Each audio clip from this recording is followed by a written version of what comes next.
안녕하세요. 제가 오늘은 새로운 냉매에 대한 이야기를 해볼 거예요. 우리 냉매들이 옛날에는 뭐 CFC, HCFC, HFC, HFO 이렇게 점점 이제 변해온 거예요. 그러니까 점점 화학식도 이제 좀 막 복잡해지고 옛날에 비하면 오존층을 파괴하는 그런 요인이 사라지고 GWP가 점점 이제 내려가는 거죠. 지구의 건강을 이제 신경을 쓰고 있는 거예요. 여러분들이 지금 알고 계시는 그 R134A나 R32 이런 냉매들 사용하는 건 괜찮은데 점점 이제 목을 조여올 거예요. 점점 이제 규제가 강화되고 GWP 이 수치가 높은 것도 문제인데 지금까지 사용해온 그 HFC까지 얘들 이런 냉매들 문제가 뭐냐면 방출이 되면은 대기 안에서 이제 수명이 너무 길어요, 얘들. 한 뭐 몇십 년 되는 애들도 있고, R134A만 해도 한 15년? 막 이 정도 될 거예요. 수명이 길어요.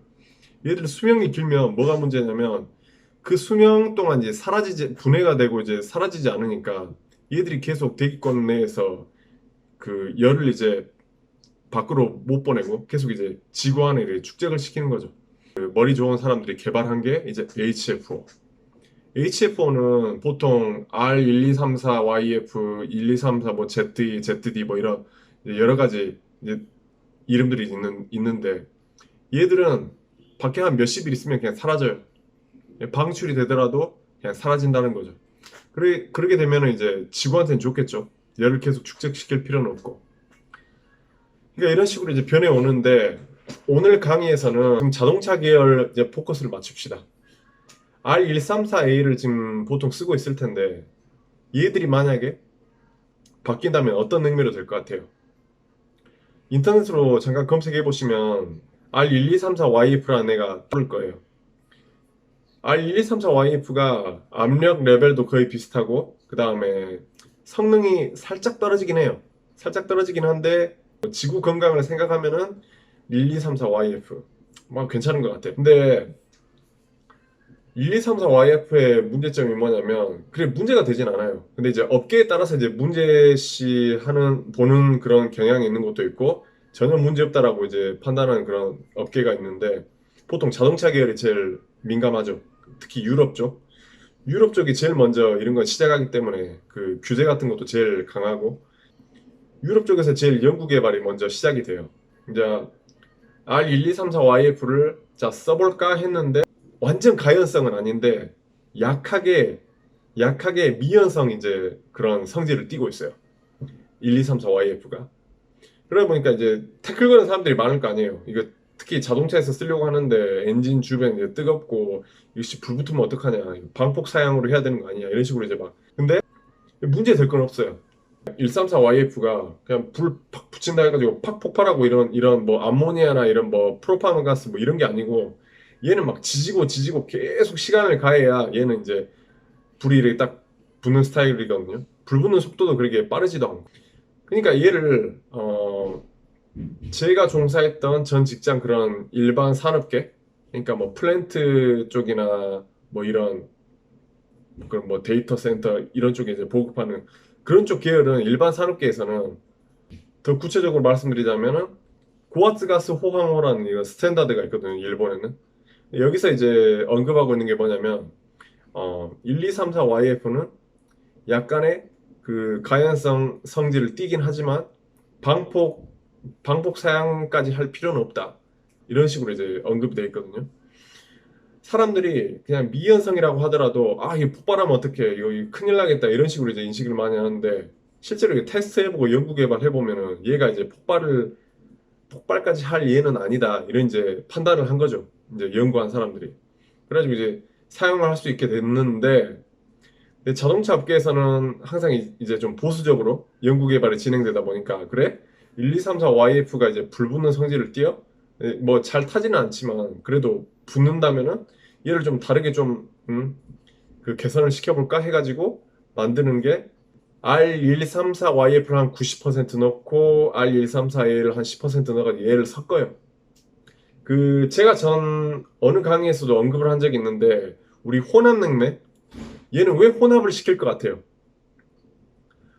이 혼합 냉매는 다 따로따로 놀아요. 다 따로따로. 만약에 R20이랑 뭐 다른 냉매를 섞는다 하잖아요. 얘들이 섞여가지고 뭐 이상한 분자 구조가 된다거나 이건 아니고 얘는 얘, 쟤는 쟤 이런 식으로 해가지고 뭐 증발 압력도 다른데 그런 상태에서 얘를 따로따로 노는 거예요. 내부에서 계속 돌고 돌면서. 그러면서 이제 밸런스를 맞추는 거죠. 그러니까 뭐 독성을 매우 세게 띈 애를 좀 낮춘다거나 엄청 가연성인 애를 좀 낮추기 위해서 얘를 섞고 쟤를 좀 더 넣고 막 이런 식으로 해가지고 막 이름을 계속 붙이는 거예요. 막 이렇게 그냥 얘를 섞어가지고 만든 게 이제 R451A랑 B예요. A랑 B 이제 다른 점이 비율이 좀 다르거든요. 이제 미연성이긴 한데 더 안전하게 안전하게 하기 위해서 이제 섞은 거죠.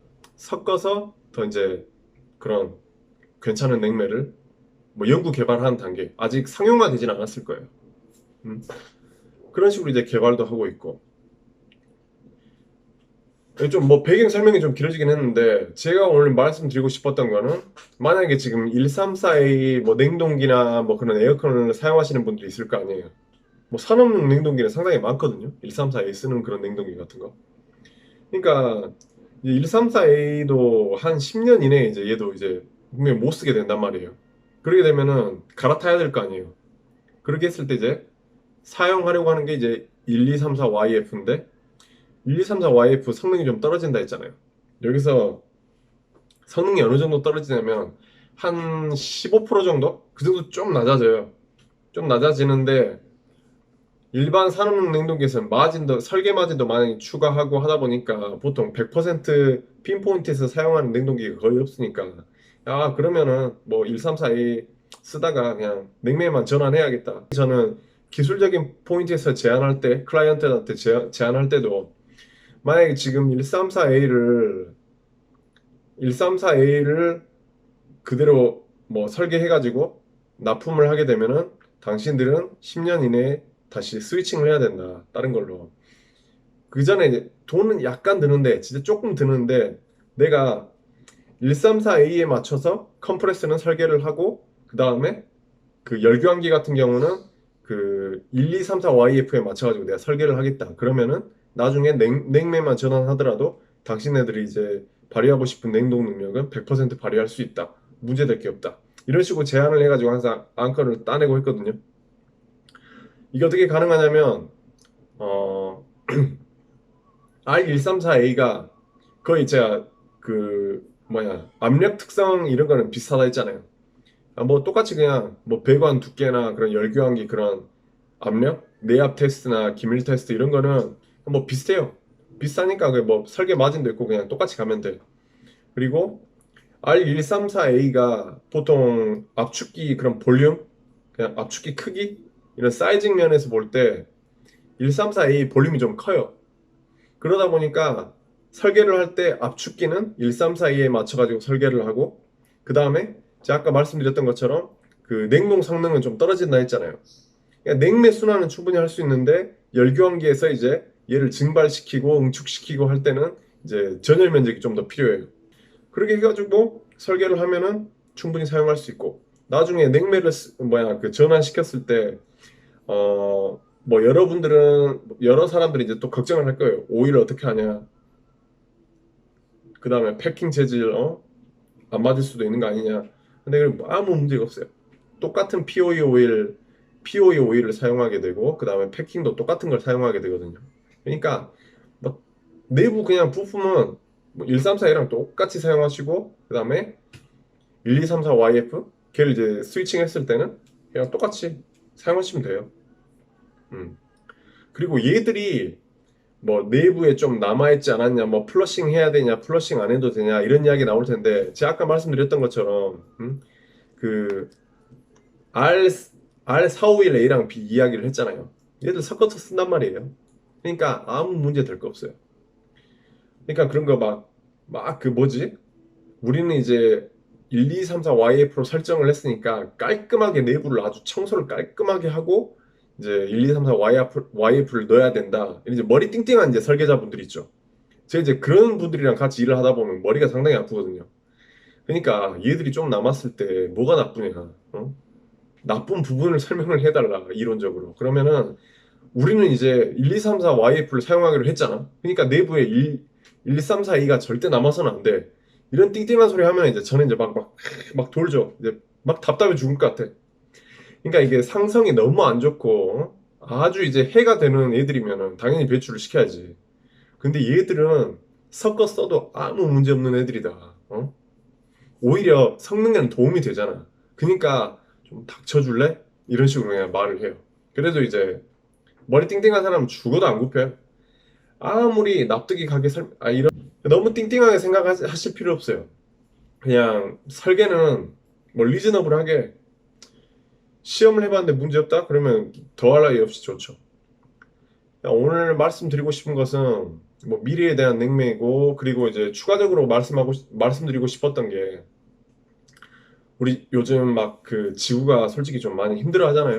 물을 막 퍼부어대고 하늘에서 이게 진짜 어쩔 수 없는 것 같아요. 이게 뭐 냉매 탓으로 돌리기보다는 냉매도 솔직히 영향이 있잖아요. 특히 중국 땅덩어리 넓은데 막 냉매 회수율 엄청 낮고 한국도 비슷하고 뭐 일본도 보니까 50보 100보 같아요.